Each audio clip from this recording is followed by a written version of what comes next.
Welcome to the Public Works Nerds Podcast with Marc and Mike. Welcome to the Public Works Nerds Podcast. I'm Mark Alber. And I'm Mike Spack. Today, we're going to talk about traffic engineering. We're going to mix it up a little bit by going without a guest, so it's just going to be Mike and I talking about our experiences doing traffic engineering at the city level. And Mike has got a lot of experience and a lot of great tools that he's developed in his time with SPAC Consulting and Traffic Data Inc. and Mike on Traffic. And so we're going to talk a lot about those tools as well. So I guess we're just going to kind of jump in and frame this as, you know, you are a city engineer somewhere. Maybe you're an assistant city engineer in your city, or maybe you're just a public works director. You don't have a without city an engineering right? staff, yeah. And somebody calls you with a speeding complaint. You know, there's this car that goes down our street. They're going 50 miles an hour. Something's got to be done out there. Yeah, and that typically you hear that call about the second day after school lets out and the kids are playing in the front yards and mom's seeing it happen and you got the speeding teenagers going by and you all of a sudden become the complaint department in the city. I read a book 15, 20 years ago called The Checklist Manifesto by Dr. Atul Gawande, and he talked about how pilots in the airline industry, the safety record was terrible at the beginning of kind of flight, kind of like up until the 1960s, where lots of people died in airplane crashes. But then the airline industry started to get more serious about having checklists and the pilots walking around the plane and making sure everything's in working order and not moving forward. And his lens on it was really interesting as a surgeon, bringing the notion of we are trained experts. We are seen, we're put on a pedestal as surgeons, have gone through all this background. We have extreme confidence, yet we make all these silly little errors of we sew up a person with a sponge still in their chest. And so the medical profession took a big leap forward once they started developing checklists in their operating rooms and throughout the system of, hey, we started with 5 sponges. Do we have 5 sponges over on the tray? And we're supposed to operate on the left knee. Did we mark the left knee? Did we confirm that? Because there are plenty of cases of the wrong surgery getting done. And I've brought that idea into the traffic engineering profession in the city by developing a guide, and we'll put it in the notes resources around dealing with citizen complaints, of kind of having a checklist and a procedure you go through instead of making it up every single time you do it, having a script you go through of dealing with that request coming in. And up in Maple Grove, where I started my career, a lot of these cities have these street naming conventions where you have 96th Street, 96th Avenue, 96th Place, 96th Trail, 96th Lane. And someone gave us the wrong location, and we went out and put out a tube counter to measure speeds, and it was at the wrong location. So it just drove home, we need to have clear communication with the resident coming in. So for slowing the process down to say, we're not just going to jump out there and do something, but we need to go through a quick couple-minute questionnaire of what is your concern, where are you located, then emailing out, here's what we're going to do with a little map, just to confirm and to have them a little bit more skin in the game of having a response back. It's easy to, in the heat of the moment, for somebody to call and be mad at you. I got a call when I was sitting in Maple Grove, 4:30 on a Friday afternoon, just as I'm starting to pack things up. A guy had been pulled over at a ramp meter, and he called me venting. I'm like, there's nothing I can do here. But you have to be ready to take all these kinds of calls.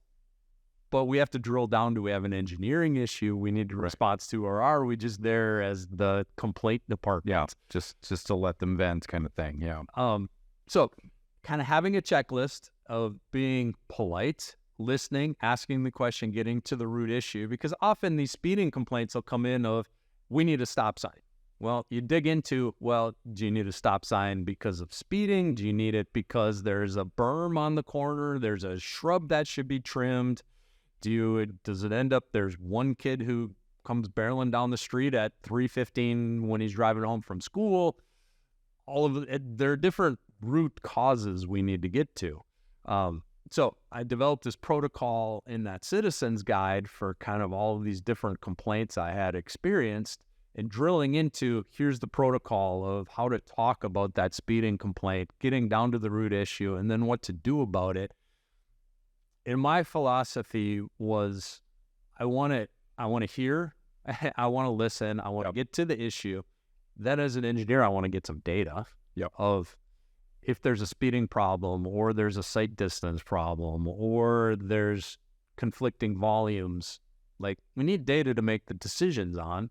And every great once in a while, there would be a speeding problem, or there were enough traffic volumes to meet the warrants for an all-way stop. But we all know 95, 98, 99 times out of 100, it's a perception. It's not rising to the level that it's going to have an engineering solution. And one thing I've learned on the private side working in a tech company is the more permutations, answers you give, the more things you build, those are legacies that you have to maintain in the future. And it's easy to give somebody a stop sign today, but do you want to maintain that stop sign for the next 200 years? Right. Because hopefully your city is still there in 200 years. That cost of having to replace it every 20 years as it's faded or knocked down. So the easy answer of, hey, we're going to put in a sign today, that has legacy costs that we need to recognize. One of my favorite tools, and luckily I had the budget in Maple Grove and we had the staff to put it out, was we got a radar trailer. And the data is clear. A radar trailer does not impact long-term traffic patterns. It brings some awareness to the neighbors and who may be speeding. Right, to both the driver and the people watching the vehicles go down the street. It brings them awareness of what their actual speed is. Right, because if you're standing out there and you don't stand very often by traffic going by, a car going 27 miles an hour can feel really fast when it's 5 feet away from you. Right. and just to quickly clarify, just because it's a common term that we use, the radar trailer. It's basically a driver speed feedback sign that's mounted on a trailer. It's got radar and it displays the speed as they're driving by. Usually has the speed limit sign below it and may flash if they're 5 miles an hour over. And you see, in more and more, in Roseville, we actually had, and the police managed this, we didn't have them on trailers. We just had these small devices that had a small battery pack that they would strap to a pole or something in there. So you see this in a variety of formats, but it is really a great tool for both the driver, so make them aware of when they're speeding, but also, as Mike was saying, the people that are standing on the side of the road watching a car whiz by, what is that actual speed? So at the end of my process, when I would go through, if a person was serious enough to engage with me to make sure we documented what they thought the problem was, then we would go set out a tube counter. There's different radar counters. Now we have big data. There's all kinds of ways to get the data on. Is there a volume problem? Is there a speeding problem? However you want to define it, that needs an engineering solution. Or is it kind of just hey, it's a perception, sorry, we're not going to do anything. But I would always close the loop of, hey, there really isn't a problem by engineering standards, but we found a couple cars going over the speed limit. So just for an awareness, here's in this kind of time frame over these couple of weeks, 2 months in the future, because we're booked out with the radar devices, but we're going to get out on your street to make people aware, and that should lower speeds. So that went, I call it a placebo because it's not really going to change the situation long term, right? But that resident really felt heard, and it was such a public relations win to invest in putting that device out there. I recommend if you can find a few $1,000s in your budget, I'd much rather have you do that than investing in stop signs and permanent speed limit signs. Right. And the tricky thing about speed in a neighborhood environment, because let's be honest, most of these calls we're talking about are in a neighborhood environment. We're talking about local streets. Yes. People, driving past other people's homes, the stay-at-home mom or a stay-at-home dad. Yeah. Or what have you. Or a pandemic stay-at-home worker. Yeah, or a pandemic stay-at-home worker. And the engineering solutions to that, if we were really trying to solve a speed problem, are really dramatic Yeah. solutions and geometric changes, and speed bumps are, a lot of people bring them up and such, but they are controversial in their own right. From a maintenance perspective, from snow plowing, from even people who have chronic pain issues, going over speed humps, even at an appropriate speed.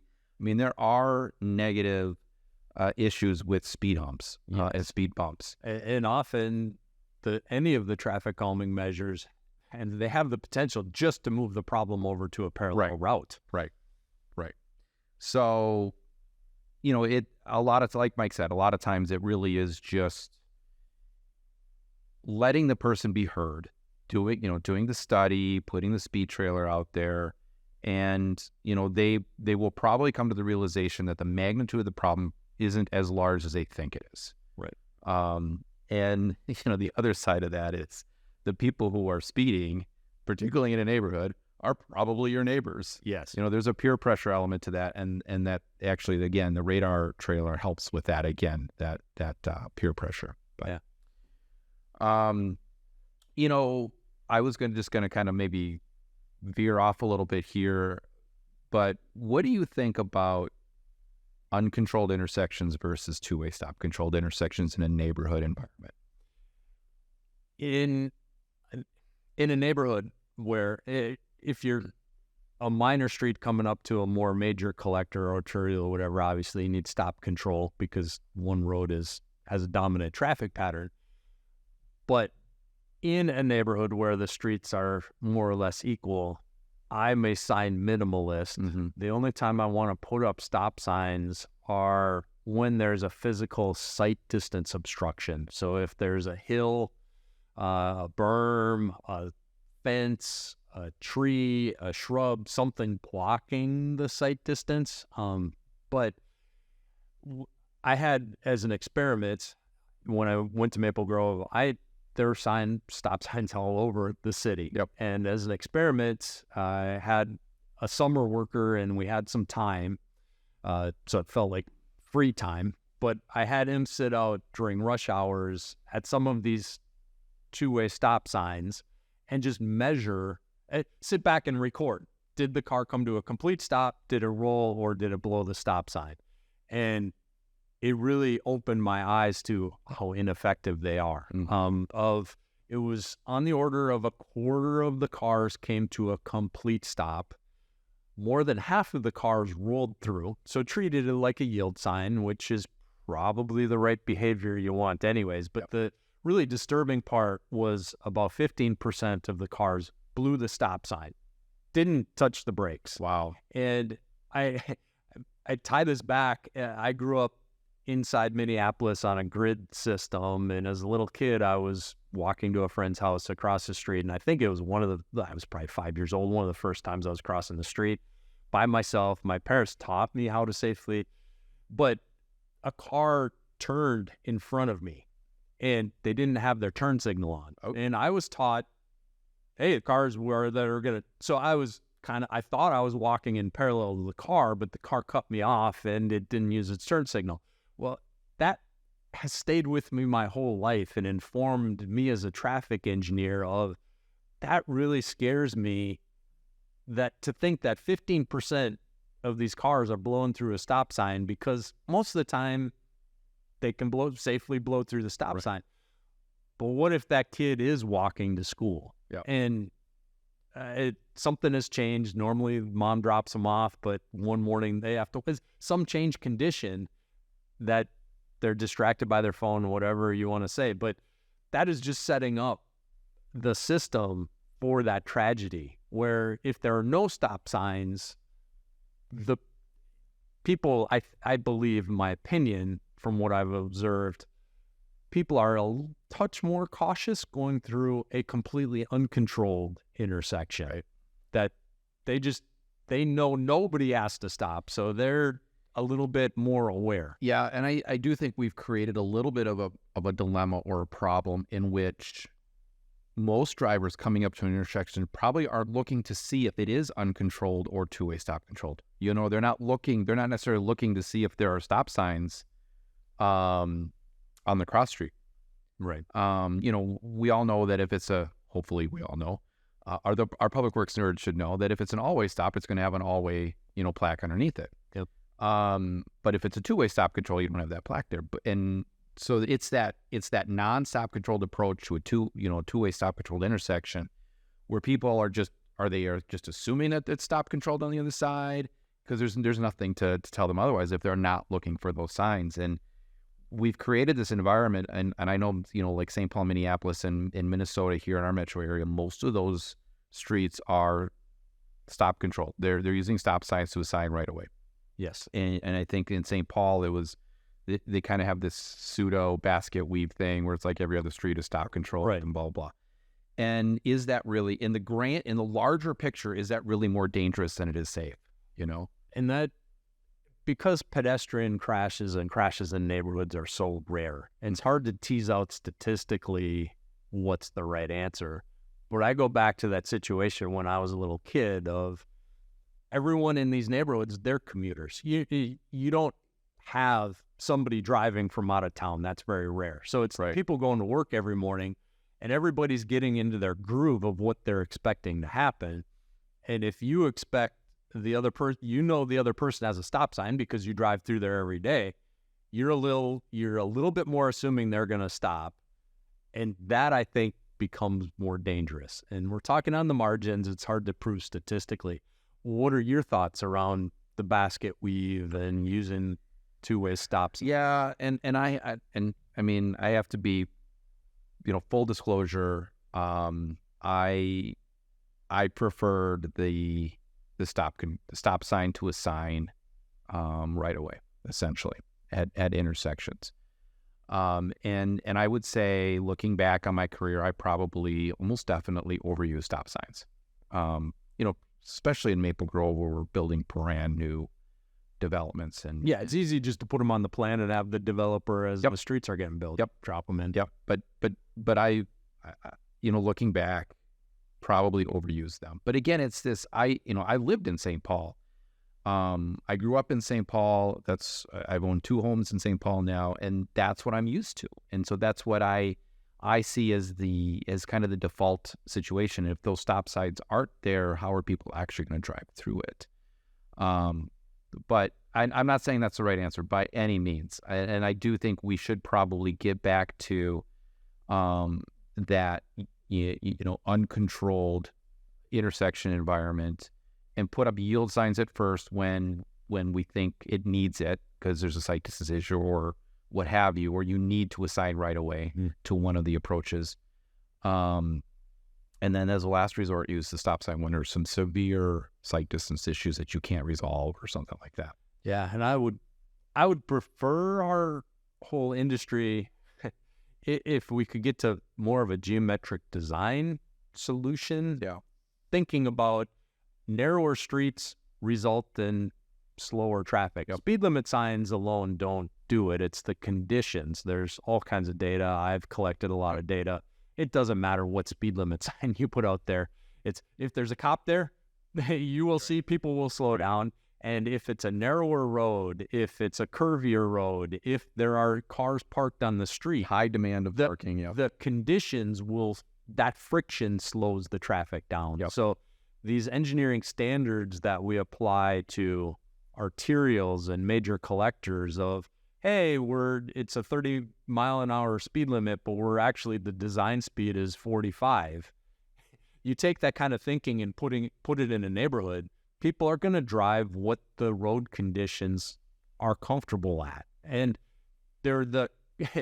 most of the time, the pavement is dry. The conditions are clear. There aren't that many cars parked. There aren't out in the suburbs. So building these 42-foot wide or whatever cross-section streets, if we would skinny them up, we would end up with slower traffic, which is what I really think the people living along those streets want. Yeah. That gets into one of the other bullet points you have on our outline today, and that's street audits. And I think, that's a really great tool and exercise for practitioners out there to go through when they're doing projects on their streets. Yeah, and this refers, we'll take this in a couple of directions, but if you haven't listened to our episode with Deb Heiser, the city engineer for St. Louis Park, engineering director, but talking about going through when you're doing a reconstruct, pausing and measuring the traffic patterns in that neighborhood and then seeing if you want to make changes and redesigning, that's your opportunity in a reconstruct. Obviously, out in the growing suburbs, you have the opportunity as the fields are being turned into neighborhoods to work on the design there. But I also think we need to develop an ongoing kind of inventory, quality control system for our cities that I don't know how many signs I've driven by that are totally faded out or are covered up by growing trees or shrubs. People have planted shrubs on corners that all of a sudden do present a sight distance issue. That going through, I did this when I started in Maple Grove as a way I wanted to understand the city. I got a map of the whole city, 24 by 36. I kept it in the car, and whenever I'd go to a meeting or I'd talk to a resident, or I would highlight the street segments I had been on, and I would try to pay attention going both ways to what is all the infrastructure and the signage and the traffic control, and does anything need to be maintained? Especially trimming trees. It's amazing if you pay attention how many signs are blocked by overgrown trees. And you're right. Not just stop signs. It's like something simple as a street name sign. You don't know where you're trying to look for a certain street, and it's obscured by a tree or a bush or something, and now you're looking for the street. You're looking up for the street sign instead of driving. Yes. Yep. So thinking about I purposely would look at my map when I was going somewhere and say, well, that's the fastest route to get there, but I haven't been on these streets yet. So I might take an extra 5 minutes to drive. So it became part of my routine of driving around, and then I would just make the work orders and get it to the appropriate public works staff to deal with the tree trimming or the signs or get it into the rotation. Now, I realize I had the luxury of time when I was the traffic engineer for Maple Grove, but a lot of cities end up hiring engineering interns, and they are looking for all kinds of different experiences, and they are also antsy. They don't want to just sit behind a computer all day. So this is a task you can give them to, as they're driving around and as they're doing different inspection projects and they're helping set out traffic counters or whatever they're doing. Just build it into your system of people continually looking at what is going on our streets. Because it really bothers me how often I see stuff like that, including a previous engineer putting in 3 times more signs than needed. And I'm not going to call out any communities, but I've seen so many crazy like trail crossing signs every 200 feet and things that just, you don't need these. Right. Right. This is, again, goes back to that tech debt of, are you really going to maintain all of these signs for hundreds of years when they are not adding value? That touches on one of the other things that always bothered me, and I struggled a little bit with it, but I would back off on it, and that was crosswalks. And at least in Minnesota, and I know the law varies from state to state, but in Minnesota, a driver still has to yield at an intersection with an unmarked crosswalk where you have a sidewalk crossing an intersection. That is the law, yes. Yep. As much as they do if it's a marked crosswalk. And the problem that we've done, though, is we've created the situation where, because we've marked so many crosswalks, it's to the point where drivers don't think they need to yield to a pedestrian unless it's a marked crosswalk. Right. And maybe pushing 25 years old. I still remember an article in the IT Journal from Los Angeles that went through and looked at pedestrian crashes. And again, they're very rare. Yep. But they found a statistical uptick in pedestrian crashes where they had more crosswalks.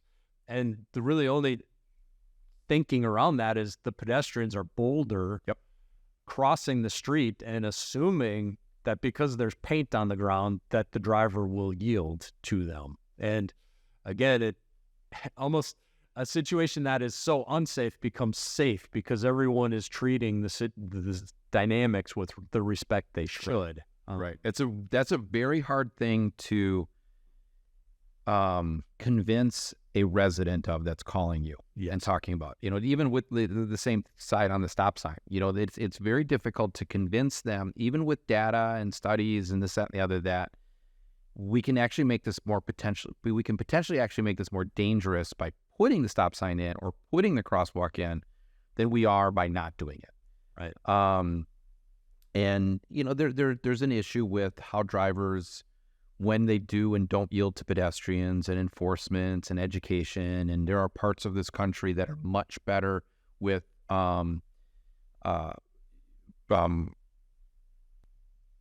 actually yielding to pedestrians compliance. Thank you. Yeah. I mean, there are parts of this country where drivers are much better at complying with that than other parts of the country. Yeah, just culturally. Yeah, it's built up. And I don't know what the psychology of that is, and I don't know how we do a better job, of training our drivers to yield to pedestrians, because they should.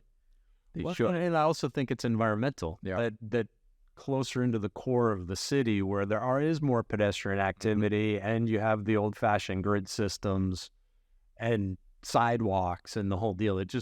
The environment is telling drivers, pay attention. Yeah. But if you're on the edges of a metro area where you may drive all week without seeing a pedestrian, and all of a sudden you cross one, it's more jarring. Yeah. So the summary on that is, crosswalks, just like stop signs, in a lot of cases they're overused, and we shouldn't be marking them unless there's really a strong demand or a really strong reason for it. Right. The one counter argument I've heard is, as we're getting into self-driving cars and the mapping systems that are coming with that, and the newer cars, the displays will have what the speed limit is. And so, but a lot of those systems are picking up on the pavement markings and the signs, and they're pulling in the data to educate the basically AI system of what is out there. So that is an area where our industry should be working with the technology companies of, do they need those markings so then their vehicles can operate better? But we're in a messy middle where humans are still driving and computers are starting to drive more. It's very easy if it's one or the other. Hey everyone, I just want to take a quick moment to thank our sponsor, Bolton & Mink, who is producing and editing our podcasts. At Bolton & Mink, we believe all people should live in a safe, sustainable, and beautiful community. We promise every client two things. We'll work hard for you, and we'll do a good job. We take a personal interest in the work being done around us. And at the end of the day, we're real people offering real solutions. So related kind of to the street audits and some of these things that we're talking about, talk a little bit about complete streets policies. Like why should an agency or a city have a complete street policy? What should be in there? We'll certainly post some examples of some policies, at least from Minnesota, if not more regionally. But what do you think about that? I've heard two kind of the barbell approach of the two extremes on policies in general. Of if you have a policy, then you're kind of beholden to the policy, and there are plenty of, like, going back to the surgeon concept we were talking about earlier of, I'm on a pedestal, I know better, just let me use my judgment to make every decision. But then you have to make every decision.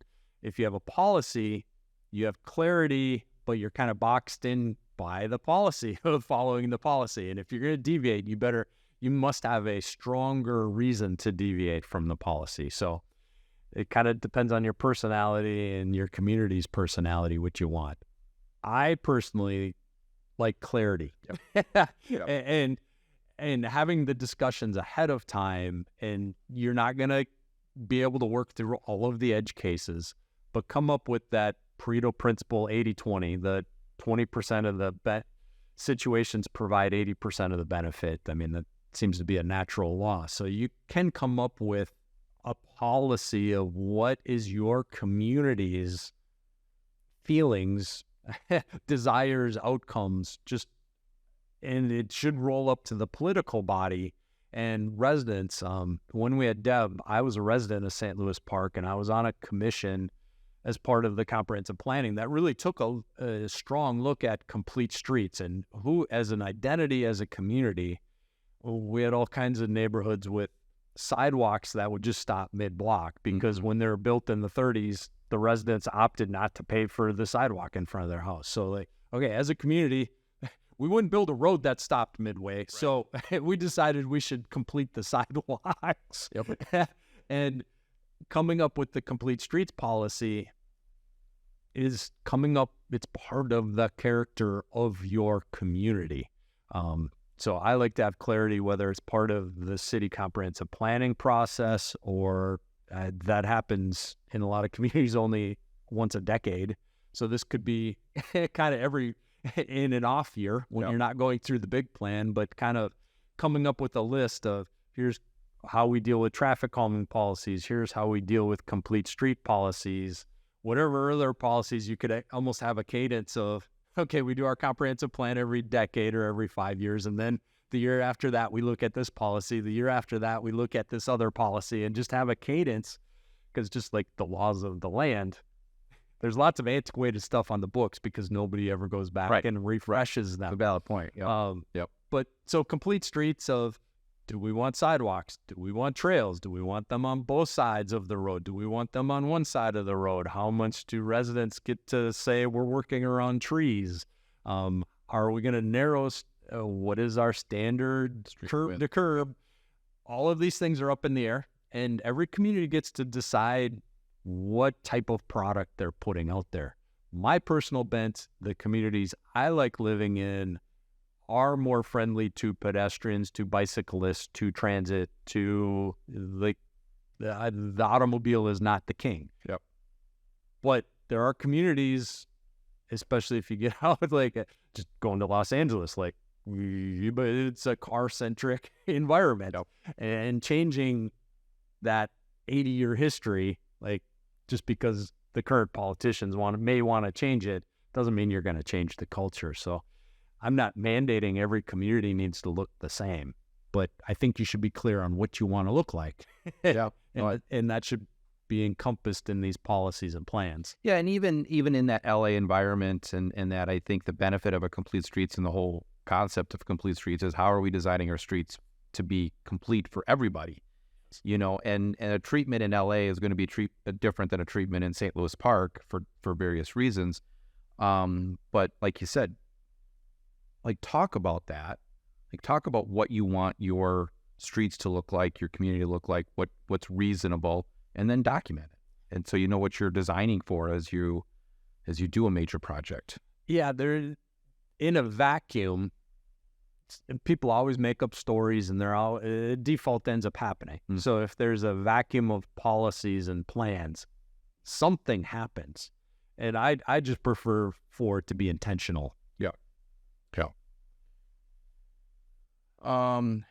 I think one really interesting item on here is working with elected officials. And we chuckle because that can be more, I guarantee you it's going to be more frustrating than dealing with the general public. Yeah. And hey, I've worked with some really great elected officials, in case any of them are listening. I've had some really great experiences with elected officials, but they are technically your boss, you know, and they are the governing authority of your agency, of your city. So how do you balance that of working with elected official that maybe they want something a little unreasonable? Well, first I'm going to start by challenging, is the elected official the boss of the street superintendent? Right. Like, For sure, they're the hiring, firing of the city manager, city administrator, the person at the top. But how far down the org chart does an elected official get to reach? Is, again, in a vacuum of information. I know I've worked with plenty of city officials that think they can reach all the way down to the bottom of the org chart. But in the ideal world, there's more clarity on, no, you can come to this person. And then that person manages underneath. But one of my war stories, I was probably 2 weeks on the job in Maple Grove, and my boss, the city engineer, is like, hey, Mike, got a request. We want to put stop signs, always stop at this intersection. I'm like, Ken, there's no way this meets warrants, but I want to go set some tube counters. Like, do what you want. So I go set some tube counters. I'm like, no way this meets the warrants in the manual on uniform traffic control devices for the always stop. And he comes back and says, well, you can write your memo and deny this request, but I should let you know it's one of our longstanding city council members whose cat was just run over, and she requested these stop signs. And you may be right, but is it worth getting fired on? And unfortunately, politics is part of our job, and many of our decisions, we are the professionals making a recommendation, but it's really the elected officials who are making the decision. Yes. And having them document the decision, so it is their decision to kind of buffer any of your accountability as the professional, that everyone should do. Kind of cover your rear on that, those decisions, but say, okay, it doesn't meet the engineering standards, I would recommend it against it. But if they say they're putting it in, you're putting it in. Kind of, hopefully you can build rapport as you're the city engineer, as the public works director, you're in workshops, you're at the meetings. Hopefully you build that professionalism. And as a consultant, I even started to feel that in a couple of the communities where I was routinely going to public hearings at city council. So I was in there 8 times a year. The council and the mayor knew who I was. They knew my general presentation. They trusted me. They had seen my work for 8 years. That, okay, you build rapport. So that's really just being a human, we're all humans, realizing, hey, maybe they're having a bad day. Everyone has bad days. And trying to be compassionate and get to the root issues, doing your professional due diligence, not making a snap decision, saying you'll look into something, but actually then following up and looking in it. That's the right way to be a professional, was my experience. Yeah. No, and I think that's really well said. And you know, the rapport component of that, I was fortunate enough in both of my positions to be able to develop that rapport, that relationship with the council members, and so that they did trust me. And sometimes they didn't, you know, sometimes they were that frustrated, angry resident that was calling and just needed to like vent something out, and you listen and you reason with them, and hopefully you have developed that level of trust with them where they say, you know what, okay, if that's what you say, if that's really what would happen, okay, okay, we'll go with that, Mark. Thank you. You know, one danger we fall into, and I know I fell into it as a younger engineer, feel like, okay, I got this engineering degree. I made it through that gauntlet. Okay, I got my FEEIT. Okay, I got my professional engineer's license. I have to act like the expert. I have to know all of the answers on the spot.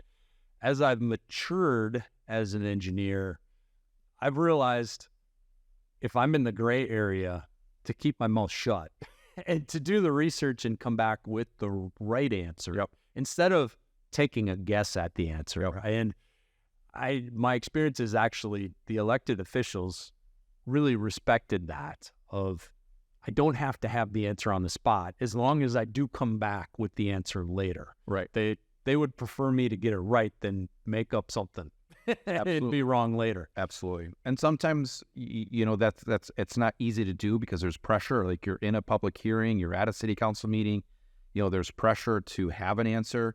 But sometimes, you, like you said, Mike, you have to be the professional and say, you know what, we will look into that. We will get back to you tomorrow or whenever. with our position on this, or what we think is the right thing to do. Yeah, and that takes confidence. I actually learned that from a couple of very seasoned city attorneys. They seem to be masters of giving the answers they knew, but also being very clear when they didn't know. Yeah.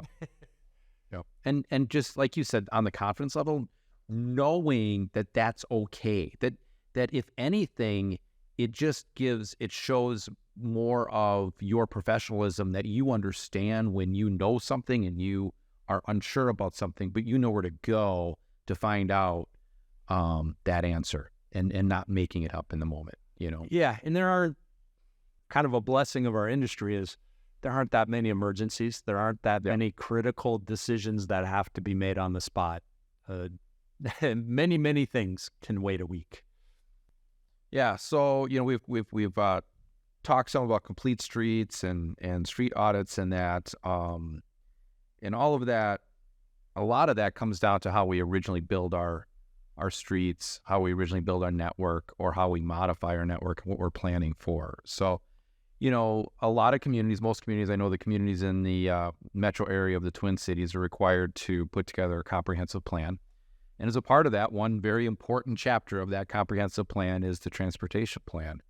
So let's talk a little bit about our experiences, working on transportation plans for the communities that we worked in, and what you've seen that's been, good or not so great about them. What do you think are the really good elements and sides of the transportation plan? Yeah, first of all, I think as on the public works staff, on the engineering staff, we do need to respect our comp plans. Yes. There's a lot of thought and effort that went into them. So it is kind of our accountability to follow those plans, not to deviate, not to make up our own answers. That's our playbook. Right. And there are opportunities to make amendments to those transportation plans if you need to, but not just ignoring it. Yeah. Yeah. So if we do need to respect the plan and the effort that went into them and the whole process. Now my issue is many cities do it every 10 years. Yeah. And I went, if I think about my life 10 years ago, in any possible direction, like I could not have written a plan 10 years ago and then just magically followed it without modifying and adjusting to reality. I mean, geez, we're just coming off a global pandemic. I mean, everybody had to adjust. So there's this balancing act of we have this plan, but then how do we live with it? And how do we make it a living document? Mm-hmm. So really the better elements are kind of the core principles of, hey, if speeds are over 35 mile, 85th percentile speeds, to get into the technical weeds, are over 32 miles per hour on a local residential street, we're going to have this kind of policy. So defining the principles of when there are problems, or if a local street has more than 1,000 cars a day, kind of documenting what your thresholds are for when things go from being no problem to being something we should monitor to something being a problem. That green light, yellow light, red light. Yeah. And I would, in my perfect world, I would like to see us develop those thresholds, but then have more of a live dashboard of getting all of our data in. And that gets into the smart cities of more traffic sensors,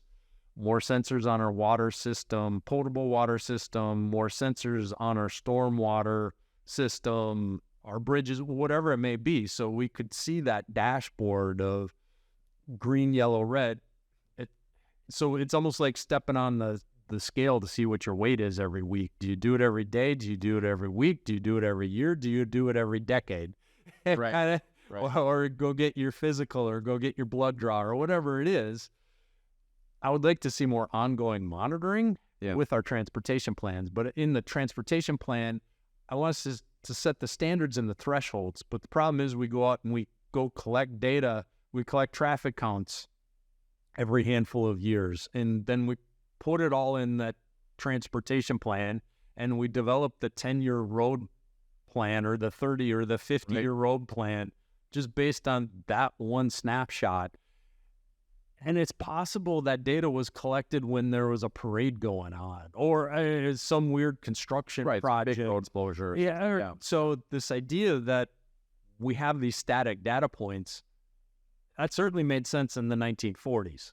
But now all of a sudden, in 2023 moving forward, we have all of this technology sitting out there that we should be collecting more and more data, and that allows us to cost effectively have more of a monitoring system and to have that capital improvement plan be evolving. That my experience with CIPs is they're pretty static and they're not evolving of, yes, you need to set a 3 or 5 year window, but then updating it every year, I think can be a much more living organism looking at all these dashboards. And you said it a few minutes ago, but it's stuck in my head, that concept of a living document. Like, we really do live in an age now where we've got the technology, we've got the ability, there are services out there on the traffic side, at least, where we can update that data on a regular basis. And we can update it with data that is not just a snapshot. It is truly an average of traffic data, traffic volumes and such over a period of time. Because we want to see the trends. Yeah. It's too easy as engineers just to keep trend lining a growth rate to say, oh, 10 years ago, it was 1,000 cars a day, and 10 years later, it's 2,000 cars a day on the road. So therefore, it's got this growth rate of whatever 4% that it's going, and it's going to do that forever. And it's not. No. The patterns go in kind of an S-shaped curve that it's low, it has a steep growth trajectory, then it plateaus. And most of our systems are like that. But if we're making these plans, when we're in that huge growth phase, everything's out of whack. Yep. And we way overbuilt. And as I've driven through some of the suburbs I've worked on, it's like, oh, that got overbuilt. Yeah. Getting back to the living document concept for the transportation plan, besides traffic volumes and maybe speeds, one of the most critical maps and pieces of data that we develop in our transportation plans are, from a safety perspective, looking at crash history, crash rates, this, that, and the other on not only at intersections but also segments of roadway. Again, that is something that could be more of a living document than doing this at every 10-year snapshot time and making updated decisions on that information. First of all, I agree the crash data should be in every transportation plan. But I've looked at transportation plans that don't even have crash data in it. So please, if your transportation plan is not looking at crashes, you absolutely should. Yeah, you really do need to identify where your critical intersections are, where you have the safety issues, so you can focus on those. But one part of the living document is, what is the critical crash rate on that type of infrastructure, whether intersection or segment, and where is that baseline data coming from, so compared to whether it's within your community, within your county, within your state, what are the benchmarks? So those thresholds of, are you in green territory, yellow territory, or red territory? And as our technology is changing and patterns are changing, those thresholds are also moving. But what I've seen, these thresholds, whether it's capacity level of services or it's related to the critical crash rates or average crash rates, those data sets are what would be laughable to hardcore statisticians. Yeah. So if we're collecting mountains of data, not only can we see the trends in our communities, but if we can aggregate that to our communities, to our counties, to our regions, then we can actually see the benchmarks moving as well. So we can see how should this infrastructure be performing, not just based on a static line that was drawn 20 years ago by your DOT. Yeah. So there's so much more we could harness with analytics. But I'm not sure who's going to be motivated because it's a huge body. Yeah, and that's when we're talking about establishing those benchmarks, those critical crash rates. I mean, that's a DOT level effort, I think, in my opinion, or at least a regional transportation agency type of level. And the larger cities can certainly do that on their own too. You know, the New Yorks and the LAs, you know, they can certainly spend that effort, but there definitely should be a regional or a statewide effort to do that and keep those updated and such. But we also have to think about motivations, incentives, kind of skin in the game. The DOT folks, they're first and foremost looking at the arterials, the highways, they're not, them driving into data on local streets, they're not motivated to do that. Right. So it's much more at the city level, that's where the motivation is to refine that data and those algorithms. The DOTs aren't as intrinsically motivated to come up with that. They aren't, but they could help. They certainly could help. Yep. So other things that should be in a transportation plan are kind of the standards and thresholds, whether they're in the ordinances. I prefer not to have all kinds of numbers and details in the ordinances. I feel like the plans and policies are much easier to update. So to have exactly what your driveway standards are, what your street segment, curb to curb, or if you have ditches, whatever the standard plans are, to have those part of the living document. So as we are evolving, they are easier for a staff level to have them evolve. But at that big vision level, it absolutely has to be the elected officials and resident commissions. It should not be up to a single public works director or city engineer to come up with the vision of where do we have sidewalks, the trails, the kind of the complete street elements. That's a big decision. So the big overarching, what we want it to look like, that should be in the bigger kind of more set in stone plans and ordinances. But then as it filters down to the specific tactics of how we're going to implement that, more and more, I want that to be living documents that at a staff level, as we learn more, we can make the changes. Right. And you know, a really good example in Roseville was we took a lot of that information that was in our ordinances and our zoning regulations in that over the last couple of years. We started pulling that out of there because, I mean, it got even to the level of water main pipes and such. And so let that stuff be in a separate policy document or design standard document that you can change, you can modify with input, with some discussion if need be. But keep that out of the ordinances. So and thinking of kind of the parking ordinances and stuff around drive-through lanes, like how long should a queue be at a drive-through bank these days? I mean, with ATMs and mobile deposits and everything, if it's in an ordinance, it probably hasn't been changed in 30 years when on a Friday afternoon, those lines would be 20 cars long. Right. Well, now it's a couple of cars if they even have a drive-through at the bank. So having it be more in a policy or in a plan allows us, as the data comes out, to make the changes easier. Yeah, it's a valid point. Yeah, and I know that was one thing that we would do for drive-throughs. In Roseville, it was a conditional use permit. And so every time they came in with a drive-in request, we'd require a study on what's your queuing or that. So then we could make specific design requirements and such based on that. And it's relevant, it's current versus something that's in a zoning code. So, yeah. How did you handle when you're in Roseville, kind of getting down to the inventory of street signs and going out and measuring retroreflectivity? We didn't. And, you know, and actually I made that decision when I was at Maple Grove, and that whole, the federal requirements for establishing, retroreflectivity standards and this, that, and the other, was first coming up.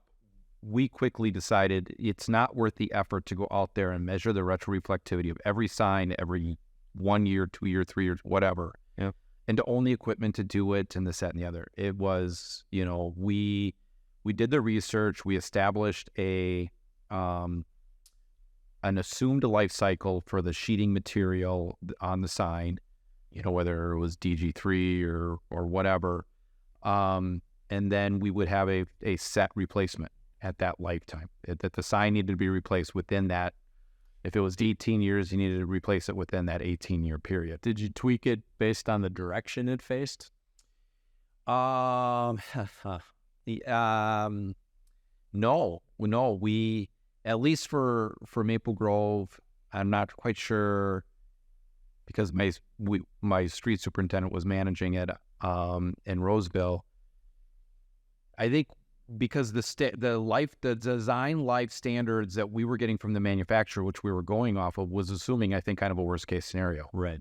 So so that north-facing sign is going to last longer than the south-facing sign. Mm-hmm. But we kind of also took it from the perspective of, if we're going to go in there and replace these 2 signs or 3 signs, we're just going to replace all the signs so that they're all the same length. So it all kind of, you're going neighborhood by neighborhood, almost, and just blanket every 18 years, covering.